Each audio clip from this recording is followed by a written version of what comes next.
Just listen to what some columnists are saying about President Obama these days on his handling of Syria, for instance. One of the more stunning and inexplicable displays of presidential incompetence that I've ever witnessed. Number two, on Obama's insistence that he's being criticized on style points. As presidential spin, this is insulting. As presidential conviction, if this is what he really believes, it's scary. The first one, liberal Time columnist Joe Klein. The second, liberal Washington Post columnist Ruth Marcus.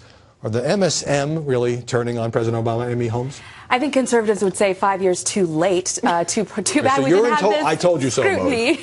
This scrutiny of President Obama when he was a candidate. Yes, I think the honeymoon is over, particularly because of his handling. But it might have even been kicked off by Matt Damon when he was on BET and he said that the president had broken up with him, and that was over the NSA scandal and all of these scandals that have been piling on President Obama. Capping off with Syria and his mishandling, bumbling of that issue. Washington is about kicking people when they're down, right? There is a reason that President Obama got a second dog, right? He needed another friend, okay? And he's perceived to be weak. And when you're perceived to be weak, and he's down in the polls. And he's down in the polls, then people are going to go after you, right? And so I think that's part of it. There's a piling on aspect. I was shocked by Maureen Dowd, who traditionally supports him in an op-ed in the New York Times, who said the man who connected so electrically and facilely in 2008 is causing Americans to overlook his thin resume. I mean, you never would have heard anything like that. We certainly didn't. Well, I think you did. But, okay, look. Joe Klein, Maureen Dowd, your side is castigating him in really harsh personal terms, ripping the staff as being second-rate, saying he's not a leader. This is quite a turnaround. Well, I think it is quite a turnaround to this extent. First of all, we did hear the criticisms of President Obama. There's still people out there, not just thin resume. They say, well, he's a mystery. Where'd this guy come from? How could he exist? All that. So we hear criticism mostly from the right.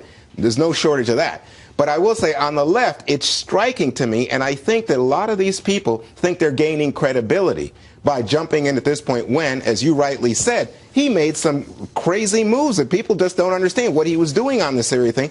Turns out, so far, he's escaped unharmed, and the country is better for it because we didn't have to go to war. Bill Clinton told CNN that Republicans have a much more reliable media base than do Democrats. Is that fair? Yeah, that's true. We have a reliable media base.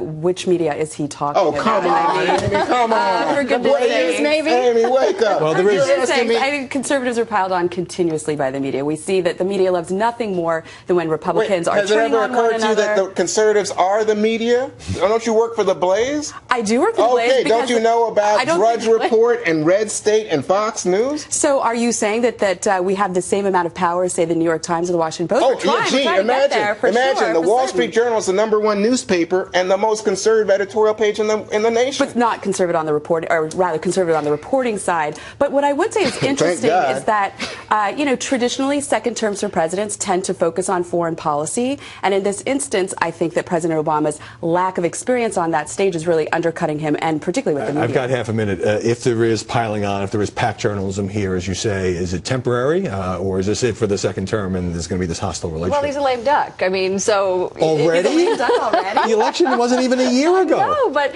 I think people are saying, we want to fight. You know, people, the media, everybody wants the next fight, the next race. And so it's time to just sort of move on from him. Again, I agree with Lauren. We seem to, imagine that. But that seems irresponsible in terms of the country, which needs a leader for the next 3 years, and just to say that he's a lame duck. And of course, he was a lame duck the day he was elected. But I think that what you're seeing right now is that he's made some mistakes, and that he's being caricatured, and the right, which I think drives its ratings by hating on Obama, is delighting in the idea. And you have liberals now who say, you're not as faithful as we thought. Didn't live up to all the hope and change. Gotta go. Juan Williams, Amy Holmes, thanks for a spirited discussion. Lauren, we'll see you later. Up next.